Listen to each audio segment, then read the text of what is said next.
Waalaikumsalam warahmatullahi wabarakatuh. Ingin menyampaikan materi kelelahan dan overtraining, yaitu anggota kelompok 1 ada Mas Imam, Irfan Ardhani, saya sendiri Harif dan Rahmat. Yang materinya akan disampaikan oleh Mas Imam. Silakan. Selamat pagi teman-teman. Om Swastiastu, salam beliau, salam kebajikan. Di sini kami akan menjelaskan tentang kelelahan dan overtraining. Jadi teman-teman itu pasti tahu kan kelelahan itu apa, overtraining itu apa? Tahu kan? Kami akan memaparkan terkait dengan yang akan saya jelaskan itu terutama dari kelelahan. Monggo masuk. Oke.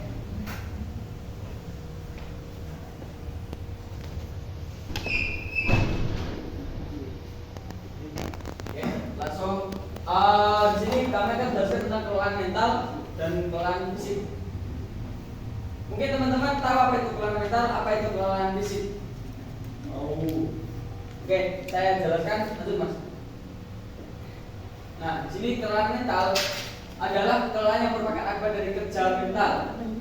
Kelelahan ini sering disebabkan oleh kejenuhan, sebab kurangnya minat, dan hal ini lebih merupakan masalah bagi para ahli psikolog, psikiatri, sosiolog, termasuk pula bagi para ahli psikologi. Jadi psikolog ini itu yang menaungi dari berbagai segi mental, baik pola pikir, terus tingkah laku, dan lain sebagainya. Jadi psikolog ini bekerja sama dengan psikiatri. Jadi psikiatri sebagai apa ya? Tempat untuk para yang kekurangan dari segi mental tersebut. Terus yang sosiolog. Jadi sosiologi itu kita bisa mengartikan dari kata sosiolog. Jadi kata sosio itu menganut dari kata sosial. Jadi ketika banyaknya orang yang terkena segi mental itu bisa terlihat dari ketika dia berkumpul di lingkup masyarakat dan lain sebagainya. Maka ketika dia merasa minder, terus dari pola pikirnya masih kurang, itu sangat terpengaruh dalam kelelahan mental tersebut. Lanjut ke kelelahan fisik. Teman-teman mungkin bisa dilogika secara pemikiran sendiri terkait dengan kelelahan fisik. Jadi kelelahan fisik disebabkan oleh karena kerja fisik atau kerja otot dan menjadi masalah yang sangat menarik minat para ahli. Halo. Jadi Orang wolu. Waalaikumsalam warahmatullahi wabarakatuh. Ning ndi? Jadi kelelahan fisik disebabkan karena kerja fisik atau kerja otot. Jadi Sik. kerja otot itu seperti kayak kerja dalam mengangkat beban dan lain sebagainya. Kerja otot.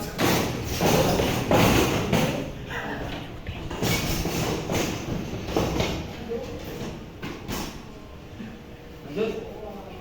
Ini saya ambil dari buku Sosiologi yaitu Simptomatika Kelelahan. Dari manifestasi kelelahan bersifat subjektif, sedangkan sebagainya bersifat objektif. Kata dari sifat subjektif itu mungkin dari perasaan kita sendiri. Ketika seorang bekerja merasa lelah, dia masih tetap melakukan sebuah pekerjaan. Terus bersifat objektif itu mungkin kita sebelum kita melakukan pekerjaan itu kita melihat terlebih dahulu apa kita mampu untuk melakukan pekerjaan tersebut, apa kita tidak. Itu termasuk objek. Jadi objek itu sesuai dengan arah badan kita. Terus bila konsep kelelahan yaitu menurunnya kapasitas kerja oleh sebab melakukan pekerjaan yang tidak didengar, maka perlu dipahami bahwa kesan subjektif dari kelelahan tersebut merupakan indeks yang semu. Lanjut. Nah, di sini ada penyebab kelelahan.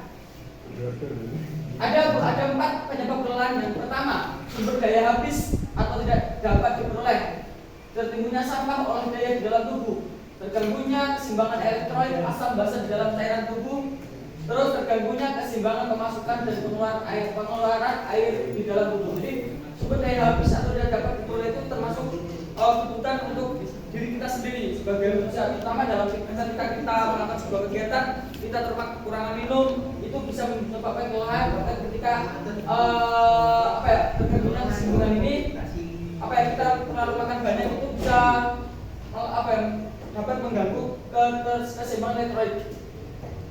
Terus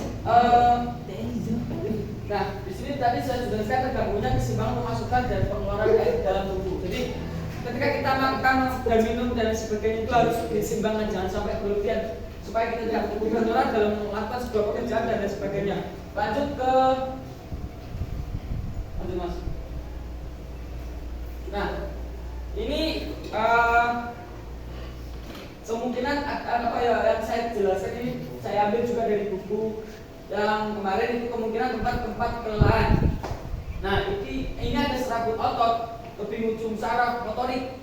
Serabut saraf motorik itu sendiri sinapsi di dalam ganglion saraf dan di susunan saraf pusat, badan sel saraf, ujung saraf sensoris dalam otot atau dimanapun di dalam tubuh. Nah penjelasannya lanjut ke berikutnya ini. Ada saraf otot. Nah ini pada sediaan saraf otot bila sarafnya dirangsang dengan rangsang listrik 1 kali atau 2 kali detik secara terus-menerus setelah jangka waktu tertentu, otot akan memperlihatkan tanda-tanda kelelahan dan bahkan kemudian otot tidak dapat berkontraksi. Terkait dengan saraf otot tadi, semisal tidak melakukan sebuah rangsangan, maka akan bisa dipulihkan kembali seperti semula. Lanjut ke gambar ini saya ambil dari poin kedua, yaitu saraf motorik aja. Saraf motorik itu aman pada satu tempat di serabut saraf motorik dari sediaan otot saraf tersebut. Di atas dilakukan blokade dengan sepotong es atau pada tempat itu diberi rangsang arus galvanis secara terus-menerus. Ujung saraf motoris kemudian dirangsang dengan rangsang listrik subjudul. Rangsang listrik, itu subjudul ke saat tipe tadi tidak samakan. Nah, di sini poin ketiga yaitu saya ambil dari poin ketiga tadi, kembali ke halaman yang tadi. Nah, terus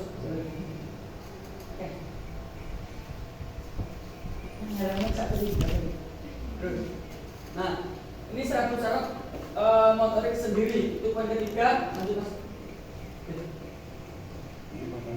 Nah, bila hubungan jika dirangsang digelitik dengan ujung lidi, maka akan terjadi refleksi menggaruk pada tempat yang dirangsang. Bila rangsang ini diteruskan, maka kemudian tidak lagi terjadi refleksi menggaruk. Jadi meskipun tubuh anjing itu tidak hanya digelitik dengan lidi, mungkin kita bisa menggunakan ketika mau mendidik anjing, kita menggunakan tangan itu bisa membuat rangsangan terhadap anjing tersebut. Lanjut ke tambahan yang ke poin 4 ini ya. Tambahan terdapat banyak bukti bahwa pada kelelahan yang ekstrim, struktur di dalam badan sel saraf mengalami banyak perubahan. Sejalan dengan hal tersebut, dapat dikatakan bahwa pada kelelahan sedang pola perubahan demikian juga terjadi. Yang poin terakhir itu adanya rasa lelah tepat telah dikenal dengan baik oleh seseorang. Perasaan itu timbul dari reseptor sensoris di dalam otot yang akan memberikan kesan subjektif kondisi kerjasama sistem neuromuskular yang sedang aktif. Dari kesan subjektif itu sebuah perasaan, bukan sebuah objek. Tuh, lanjut ke kejemuan.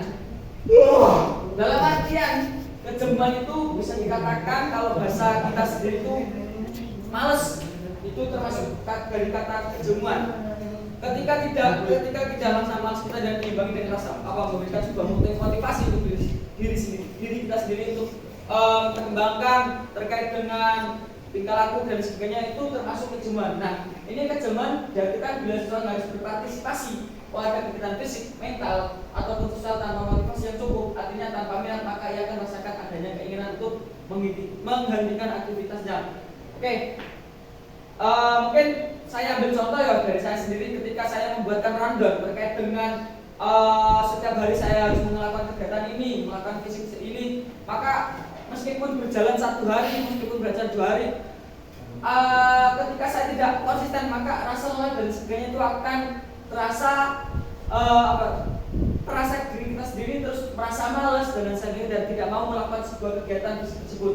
Itu termasuk kejenuhan. Lanjut ke Staliness. Nah, maaf, saya tidak bisa bahasa Inggris. Saya orang Jawa, tampilnya lambe Jawa, berarti kayak gitu. Nah, ini seorang atlet yang bernafsu ingin menonjol dalam cabang olahraganya akan mulai berlatih dengan frekuensi dan intensitas yang tinggi. Pada awalnya ia akan memperoleh kemajuan, tapi akhirnya prestasinya mendatar dan masih jauh di bawah impiannya. Jadi teman-teman bisa tahu terkait dengan style Skopo. Terus kenapa ketika seseorang atlet dia mempunyai keinginan, mempunyai nafsu yang banyak, tapi akhir-akhirnya dia tidak bisa prosesnya mendatar lebih datar lagi daripada keinginan sebelumnya. Jadi stres itu mempunyai keinginan nafsu yang sangat tinggi, bahkan dia tidak bisa menilai diri sendiri terkait dengan kemampuannya seberapa, terus target yang harus dikejar seberapa dan lain sebagainya. Maka dia dengan sistem paksaan, maka hasil dari prestasi mendatar dan masih jauh di bawah impiannya itu akan tiba diri kita sendiri atau bahkan seorang atlet dan sebagainya. Lanjut ke overtraining. Nah, teman-teman bisa mengerti apa itu overtraining? Nanti misal belum ngerti, nanti bisa dibuka di buku tersebut atau mungkin bisa searching di Google dan lain sebagainya. Nah, ini ada beberapa poin terkait dengan etiologi penyebab. Ada apa yang berlebihan yang melebihi kapasitas fungsional otak menjadi pemicu terjadinya neurosis overtraining. Jadi ketika kita memiliki banyak harapan, bahkan kita tidak bisa mengontrol diri kita sendiri, itu bisa merusak dalam pola pikir kita. Bahkan mental kita juga bisa terganggu karena keinginan kita tersebut terlalu tinggi. Bahkan kita tidak melihat kemampuan kita seberapa untuk mengejar suatu hal yang kita inginkan. Lanjut ke simptomatologi. Ciri-ciri utamanya adalah kelelahan yang tinggi, respon terhadap latihan tidak ekonomis dan tidak seimbang, pemulihan yang lambat sekalipun terhadap latihan. Jadi ciri simptomatologi tadi yang saya baca kelelahan yang sangat tinggi, tapi dia masih terus untuk melakukan sebuah kegiatan, bahkan pekerjaan dan sebagainya. Sedangkan ketika kita melakukan sebuah pekerjaan atau melakukan sebuah kegiatan yang berbau fisik, tapi kita memiliki sebuah rasa kelelahan, tapi kita terus-menerus mengerjakan hal yang memang benar-benar sangat menguras tenaga, itu dapat menyebabkan suatu hal yang tidak diinginkan, dan juga pemulihan yang lambat, dan juga pemulihan itu sangat lambat untuk mengembalikan dari awal yang kita lakukan tadi. Lanjut ke, ini ada gejala-gejala subjektif, astenia fisik dan psikis, gangguan psikis, problem tidur.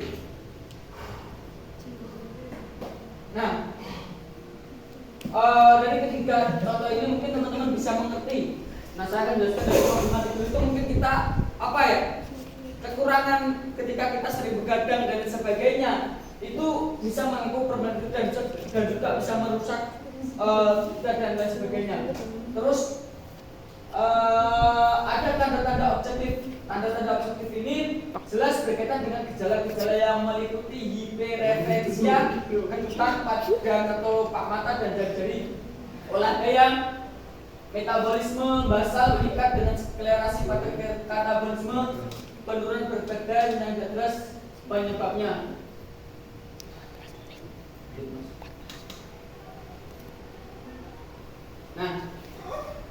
Ini mungkin poin terakhir ya, diagnosis dan pengobatan penyembuhan. Di sini dalam artian diagnosis tergantung pada gejala riwayat serta pemeriksaan fungsional.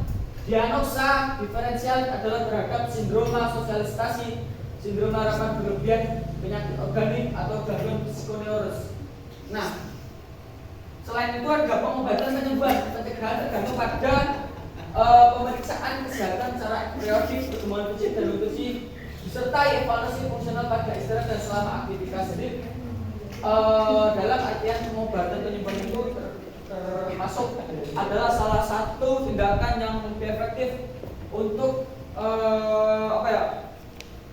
Untuk mengurangi dari kurangan terhadap segi mental dan fisik dan lain sebagainya. Jadi pengobatan adalah hal yang sangat perlu untuk dilakukan.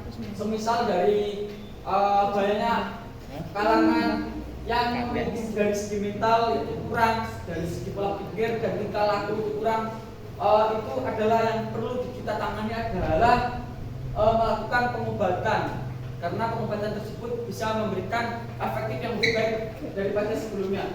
Oke, mungkin dari materi yang saya paparkan tadi, mungkin teman-teman ada yang ingin bertanya, silakan. Jika memang belum tidak ada yang bertanya, akan kami tutup dan untuk dilanjutkan dari kelompok lain.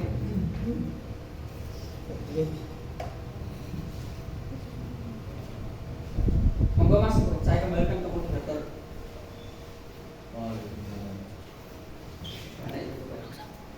Demikian presentasi dari kelompok kami tentang kelelahan dan training. Bila ada kurang lebihnya mohon dimaafkan. Wassalamualaikum warahmatullahi wabarakatuh. Waalaikumsalam warahmatullahi wabarakatuh.